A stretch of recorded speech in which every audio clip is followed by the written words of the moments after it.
৳৫ ৮টি কলা ক্রয় করে আবার ৳৫ ৬টা কলা বিক্রি করলে শতকরা কত লাভ হবে?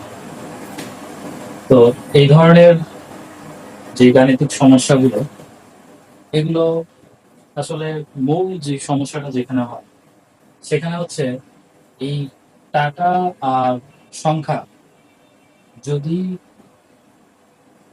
ভাগ না যায়, অর্থাৎ মানে একটা পূর্ণ সংখ্যা না আসে, হুম? যদি পূর্ণ সংখ্যা না আসে তখন একটু সমস্যা হয়ে যায়। যেমন ৳৫ ৮টা, হ্যাঁ? বা ৮টার দাম যদি ৳৫ হয়, একটার দাম কত? একটা ফ্র্যাকশন চলে আসে। এবং এটার ক্ষেত্রেও একটা ফ্র্যাকশন চলে আসে।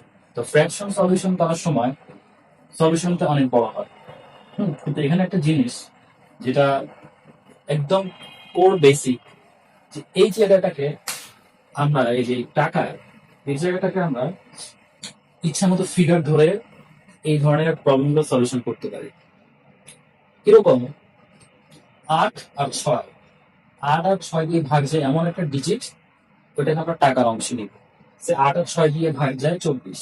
আমি এখানে ৫ কমিট করে ৳২৪, যেহেতু একই টাকা বলছে, আমি ধরে নিচ্ছি যে ৳২৪ ৮টা কলা কিনে আবার ৳২৪ ৬টা কলা বিক্রি করে। তাহলে এখন শতকরা কত লাভ হবে?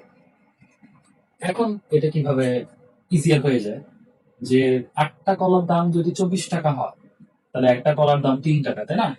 তাহলে কস্ট প্রাইস হচ্ছে একটা ৳৩। আবার ৬টা কলার বিক্রয় মূল্য ৳২৪। একটা কলার বিক্রয় মূল্য হচ্ছে কত? ৳৪, তাই না? সেলিং প্রাইস হচ্ছে ৳৪। তো এই দুটোর মধ্যে ডিফারেন্স কত? ৩। অর্থাৎ প্রফিট হচ্ছে প্রতি কলাতে ৳১ করে। তাহলে প্রফিট হচ্ছে ৳১, কস্ট প্রাইসের উপরে লাভ ক্ষতি হিসাব হয় ৩। তাহলে ৳১০০ কত? এটা হিসাব করলে হয় ৩৩ সমস্ত ৩/১%।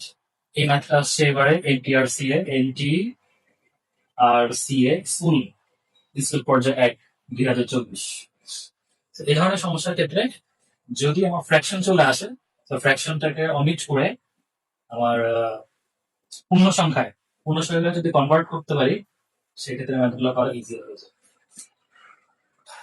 হোপ এটা আপনাদেরকে হেল্প করবে এবং সাথেই থাকুন।